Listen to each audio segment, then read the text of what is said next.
Hello दोस्तों, मैं आपके लिए एक ऐसी कहानी लाई हूँ जिसको सुनकर आपका दिल भर आएगा। ऐसी घटनाएं अक्सर हमारे साथ होती हैं, लेकिन ऐसी घटनाएं आपके साथ भी हुई होगी। इस घटना को सुनकर ही आपकी आंखें भर आएंगी और आपका मन करेगा कि हाँ, उस व्यक्ति ने बहुत सही किया।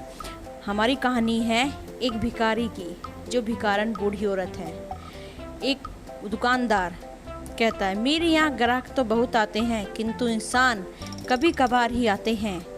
एक बनारस में एक चर्चित दुकान पर लस्सी का ऑर्डर देकर हम सब दोस्त आराम से बैठकर एक दूसरे की खिंचाई और हंसी मजाक करने लगे। तभी लगभग 70-75 वर्ष की बुजुर्ग स्त्री पैसे मांगते हुए मेरे पास सामने हाथ फैलाकर खड़ी हो गई। उनकी कमर झुकी हुई थी, चेहरे पर झुर्रियाँ थी और भूख से वो तर्रा रही थी। नेत्र भीतर की तरफ धसे हुए थे, किंतु सजल थे। उनको देखकर मेरे मन में न जाने क्या आया।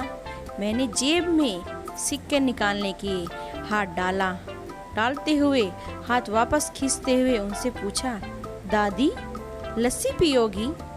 मेरी इस बात पर दादी कम अभचित हुई और मेरे मित्र अधिक, क्योंकि अगर मैं उनको पैसे देता तो बस 5 या 10 रुपए ही देता, लेकिन लस्सी तो 40 रुपए की है।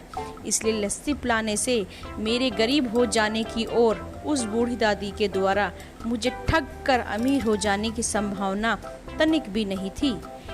किंतु दादी ने संकुचाते हुए हामी भरी और अपने पास जो मांग कर लाई थी पैसे 6-7 रुपए, वो आगे कपकपाते हाथों से मेरी तरफ बढ़ाए।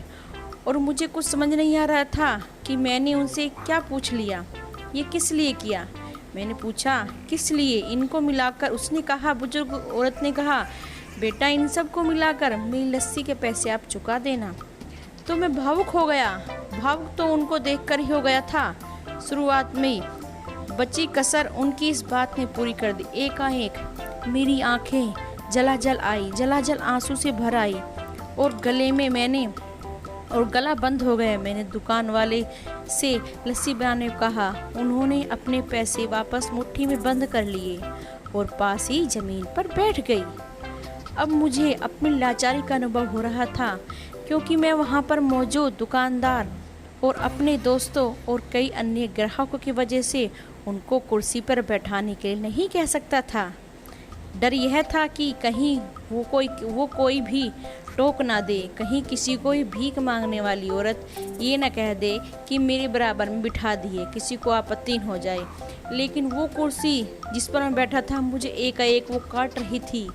जैसे ही दुकानदार ने लस्सी कुल्हड़ों में भरकर हम सब मित्रों और बूढ़ी दादी के हाथों में आते ही मैं अपना कुल्हड़ पकड़कर दादी के पास जमीन पर जाकर बैठ गया, क्योंकि ऐसा करने के लिए तो मैं स्वतंत्र था, आजाद था। इससे किसी को आपत्ति नहीं हो सकती थी। हाँ, मेरे दोस्तों ने मुझे एक पल तो घूरा, लेकिन वो कुछ कहते उससे पहले ही दुकानदार के मालिक ने आगे बढ़कर कुर्सी पर बैठा दिया दादी माँ को और मेरी ओर मुस्कुराते हुए हाथ जोड़कर कहा, ऊपर बैठ जाइए साहब, मेरे यहाँ ग्राहक तो बहुत आते हैं, लेकिन इंसान तो कभी कभार आते हैं, जैसे आप आए हैं। जो आपको ये वीडियो पसंद आई हो तो इसको 1000 सब्सक्राइबर कराने की कोशिश करें और कमेंट ज़रूर करें कि आपको ये कहानी कैसी लगी है। धन्यवाद। अगली वीडियो में नई कहानी लेकर आएंगे हम।